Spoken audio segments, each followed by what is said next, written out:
Eh, Hola, mi nombre es Rigoberto Negrete de Luna, de la licenciatura en Educación del séptimo cuatrimestre. Voy a hablar sobre los temas contexto histórico sobre la educación en México y aspectos generales sobre el artículo tercero constitucional. El contexto histórico sobre la educación en México, pues comienza desde los inicios de México como nación independiente. Pues la escuela era vista por los liberales y conservadores como un canal fundamental para la transformación del país. Por ello, pues se dieron la tarea de implementar proyectos para sustituir los textos escolares que se utilizaban durante la colonia por otros que promovieran el estudio del civismo, la historia y la geografía nacional del país. Durante el gobierno de Agustín Iturbide, ya como monarca del primer imperio mexicano, pues se trató de establecer más claramente un sistema educativo eh, en México, pero la falta de dinero pues no le permitió realizar esta labor. Sin embargo, pues sentó las bases para las reformas de Valentín Gómez Farías, quien hizo pública la educación con su proyecto de 1824. Eh, con México ya independiente, Gómez Farías fue considerado el padre de la educación pública en el país.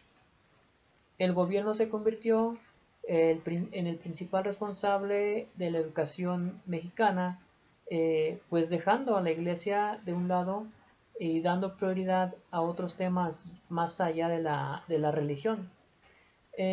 Para 1833, la primera generación de liberales mexicanos emprendió una importante reforma educativa que coincidía en buena medida con las ideas de los conservadores. Eh, pero por medio del decreto del 19 de octubre de ese año, pues se creó la Dirección General de Instrucción Pública, que pretendía establecer una dependencia gubernamental a nivel nacional que organizara y supervisara la enseñanza, y, y así los liberales y conservadores apoyaron el sistema lacasteriano. mm, Hicieron hincapié en la educación cívica y la doctrina cristiana y promovieron la creación de escuelas normales. Durante el gobierno juarista de 1857, solo el 11% de la población en edad escolar asistía a la escuela.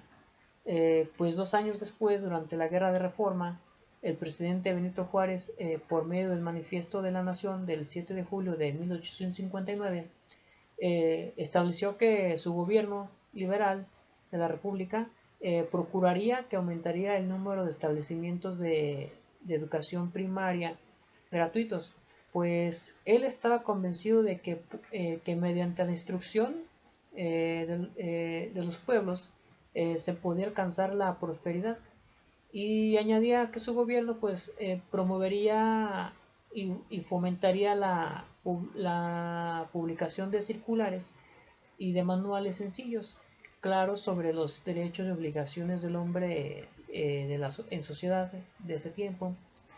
Eh, Tras el fin del Segundo Imperio, el 2 de diciembre de 1867, el gobierno juarista pues expidió la ley de instrucción pública, eh, que estableció en el distrito y territorios de educación primaria gratuita para pobres y obligatoria para todos los niños mayores de 5 años.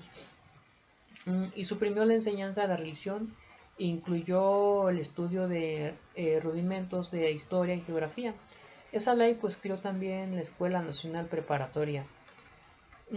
Luego de la llegada de Porfirio Díaz al gobierno mexicano y con el consejo del maestro Justo Sierra Méndez, se inauguró la Universidad de México, y pocos años después pues pasó a convertirse en la primera universidad autónoma del país, mm, y recibir el nombre que tiene actualmente, la Universidad Nacional Autónoma de México, la UNAM.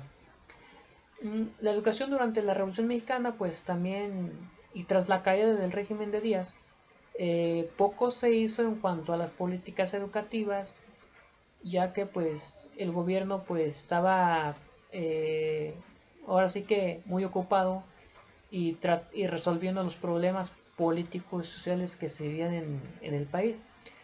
Pues la Revolución Mexicana pues trajo consigo un número alto de analfabetas, ya que pues poco se hacía por la educación. Los gobiernos de la Revolución pues también, a pesar de sus problemas políticos y sociales, pues crearon campañas para educar a pobres y campesinos y pues y transformar la estructura social del país, promover el desarrollo y promover el desarrollo nacional. Eh, Se estableció que el artículo tercero, Constitución de 1917, la instrucción, y pues también se creó la Secretaría de Educación Pública por José Vasconcelos en el régimen de Álvaro Obregón. Pues se quería impulsar la alfabetización y planteó el plan de los 11 años, al igual pues educar desde la primaria hasta la educación media superior, educación indígena, la educación técnica, se impulsó la educación rural, se crearon bibliotecas durante el periodo que estuvo a cargo José Vasconcelos en cada una de las escuelas rurales. Y en 1946 pues, se reforma el artículo tercero, que plantea el carácter laico, democrático y nacional de la educación pública. Y en el 2001 al 2006 el Programa Nacional de Educación, se implementa el tema de los valores y tiene una presencia discursiva relevante, y se habla de una educación que, además de ser equitativa y de calidad, pertinente, debe ser incluyente y debe ser formativa, integral, vinculada con la construcción de una ética pública. Ya para el siglo XXI, pues la educación ciudadana pues no solo implica educar ciudadanos, sino también capacitar a los niños para la vida adulta y para desarrollar su papel como ciudadanos. La educación ciudadana pues tiene por lo tanto tres objetivos principales, que es educar a las personas en temas sobre ciudadanía, derechos humanos, a través de la comprensión de los principios e instituciones que rigen el Estado o nación, enseñarles a ejercer sus juicios y su facultad crítica, proporcionarles un sentido de responsabilidad individual y comunitaria por medio de la educación en cada uno de los planteles educativos. Pues esto fue todo lo que es en base a los antecedentes de la educación en México. Ahora vamos a hablar sobre lo que son los antecedentes y aspectos generales sobre el artículo tercero. El artículo tercero de la Constitución de 1907, con toda su novedad revolucionaria, pues surgió tanto de las exigencias expresadas de la revolución como de las aspiraciones sociales que le precedieron, y del desarrollo del constitucionalismo y la legislación de mexicanos. Se identifican cuatro transformaciones formativas.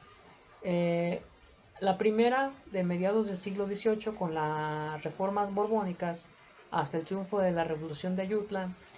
La segunda transición pues se inicia con la Constitución de 1857 y llega hasta 1906 con el triunfo de los revolucionarios, que pugnaron por una nueva constitución. La tercera transición pues especialmente en la norma de 1907 y va hasta la crisis del sistema político iniciada en la década de 1960. En este proceso formativo transicional pues se ubican los antecedentes y génesis y evolución del artículo tercero. El primer paso fue la Constitución de Cádiz. A partir del cambio jurídico de Cádiz pues se difunde con nuevos elementos la idea liberal de la educación como necesidad social y derecho de los individuos. En la primera Constitución mexicana de Apaxingán de 1814, la educación es uno de los derechos ya reconocidos como fundamentales. Y eso pues sabemos que ya fue durante los inicios también de independencia de México. El texto del artículo tercero de 1907, y como otros reformados o nuevos, es expresión y transformación político y jurídica ocurrida entre 1857 y 1917. El artículo tercero ya estableció más bien la libertad de enseñanza y la laicidad de la educación primaria y la gratuidad de la ofrecida por el Estado. Y de la Constitución, bueno, el artículo tercero de la Constitución, como se expuso anteriormente, pues se identifica aquí con los valores nacionales y soberanía vinculados a la axiología del artículo tercero. Y con esto, pues, damos por terminado esta explicación sobre lo que es la educación y la educación de México y el artículo tercero constitucional que rige la educación de nuestro país.